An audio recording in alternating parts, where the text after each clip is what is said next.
সাংস্কৃতিক তথা শৈক্ষিক নগৰী ৬০০ বছৰীয়া আহোম ৰাজত্বকালৰ শেষ ৰাজধানী যোৰহাট চহৰ গাতে লাগি থকা নৱালী হৈ চৰ্দাৰলী টিমটিমিয়াৰ এটি প্ৰাকৃতিক মনোৰম চালে চকুৰোৱা চাহ বাগিচা আৰু শাৰী শাৰী সাঁচি গছৰ মাজত সুন্দৰকৈ নানা তৰহৰ ফল ফুলৰ বাগিচাৰ মাজত নতুনকৈ সংযোজন হ'ল জলপৰী নামাকৰণে এখনি আভিজাত্য ৰিজৰ্টখনিত আপোনালোকে জুতি ল'ব পাৰিব নানা লোভনীয় খাদ্য সম্ভাৰৰ লগতে নিৰিবিলি শান্তিময় পৰিৱেশত বিয়া জন্মদিন বা অন্য যিকোনো অনুষ্ঠানৰ সুবিধা লাভ কৰিব পাৰিব এই জলপৰী ৰিজৰ্টত। অতি কম মাননিতে ৰিজৰ্টখনিত থকা লেকত আপোনালোকে কৰিব পাৰিব বটিং। গতিকে আজিয়ে আহক সপৰিয়ালে জলপৰী ৰিজৰ্টলৈ আৰু লগে ভাগে হাঁহি ধেমালিৰে এসাঁজ খাওক জলপৰী ৰিজৰ্টত। ৰাইজক উৎকৃষ্ট মানৰ সেৱা আগবঢ়াই হৈছে আমাৰ একমাত্ৰ লক্ষ্য। আমাৰ ঠিকনাটো হৈছে নৱালী টিমটিমিয়া যোৰহাট। আমাৰ যোগাযোগৰ নম্বৰটো হৈছে 7896524655 অথবা 6001394297।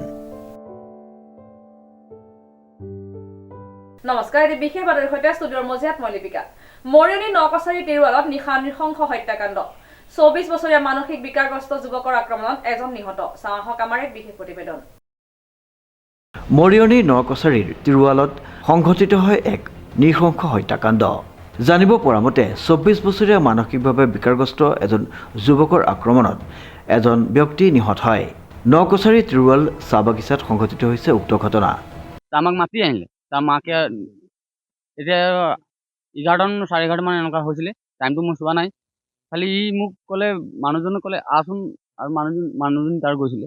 ল'ৰাটো হেৰি কৰিছে, আমি এই আমাৰ নিজৰ পথাৰটোৰ ওচৰত আমি আহি ৰৈ আছিলোঁ। সি আহি ডাইৰেক্ট ঘৰৰ পৰা ওলাই আহি আমাক ধাম মাৰি দিলে। আৰু মোক 5 মিনিটৰ পৰা প্ৰথম মাৰিলে, মই পৰি গ'লোঁ। ককায়ক 6 মাৰিছোঁ বুলি মাৰি আছে, মই মোৰ ঘূৰাই পৰি গ'লোঁ। এনেকুৱা মই তেতিয়া মোৰ আহি পেলাই মোৰ মানুহজনী আৰু তাৰ নিজৰ ল'ৰাটোক মোৰ মানুহজনী মোক লৈ গ'ল ঘৰলৈ, আৰু এই মানুহটো তেতিয়া পলাই দিলে। আজি সিটো আমাক ডাইৰেক্ট মাৰ্ডাৰেই কৰিছে ন। এইটো আমি তাক ভাল বুলিহে হেৰি কৰিছিলোঁ। ই আমাক ডাইৰেক্ট মাৰিব নালাগে নহয়। একটা কথাও আমি সোধা নাই, সিহঁতৰ ঘৰলৈও যোৱা নাই, ডাইৰেক্ট আহি মাৰিয়ে দিছে। হা আমাৰ চোতাল এই য'ত পৰি আছে তাতে আমাক মাৰিছে। তাৰ নাম পিংকু হাতী বৰুৱা। তাৰ নাম ৰঞ্জিত ঘাটোৱাল, মোৰ নাম মিণ্টু ঘাটোৱাল।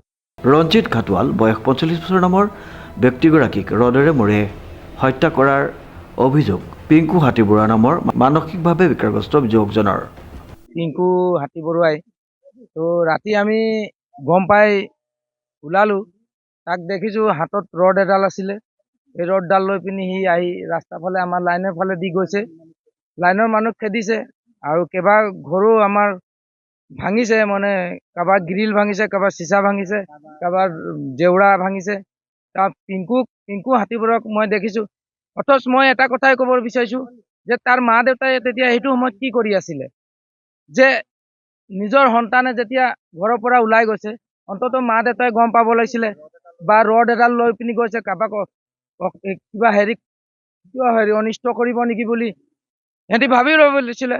আৰু মাকে ওচৰ চুবুৰীয়া ৰাইজক জনাব লাগিছিলে, বা ভিডিপি আছিলে ভিডিপিক জনাব লাগিছিলে যে মোৰ ল'ৰাটো এনেকুৱা হৈছে, বা দিনৰ ভাগত সিহঁতি তাৰ ব্যৱস্থা ল'ব লাগিছিলে, চিকিৎসালয় লৈ যাব লাগিছিলে যে ল'ৰাটো এনেকুৱা হৈছিলে। কিন্তু তেওঁবিলাকে এনেকুৱা কোনো ধৰণৰ ব্যৱস্থা নল'লে, তেনেকুৱাই থৈ দিলে।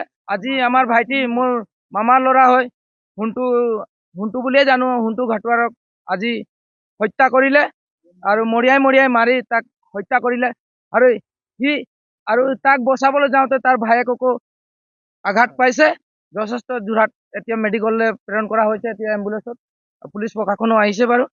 গতিকে মই এই দোষীজনক কঠোৰভাৱে শাস্তি পাব বুলি মই অনুৰোধ জনাইছোঁ।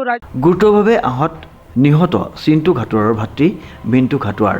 হত্যাকাৰী পিংকু হাতী বৰুৱাৰ বাসগৃহত কেইবা শতাধিক উত্তেজিত ৰাইজৰ আক্ৰমণ। বাসগৃহৰ লগতে বাহন ভাঙি লণ্ডভণ্ড কৰে। ঘৰৰ ভিতৰত আবদ্ধ হৈ আছিল কেইবাগৰাকীও লোক। দেৱাৰপাৰ আৰু মৰিয়নি আৰক্ষী উপস্থিত হৈ পৰিস্থিতি নিয়ন্ত্ৰণ কৰে। কংকনজ্যোতি শৰ্মাৰ ৰিপৰ্ট, নিউজ নাও।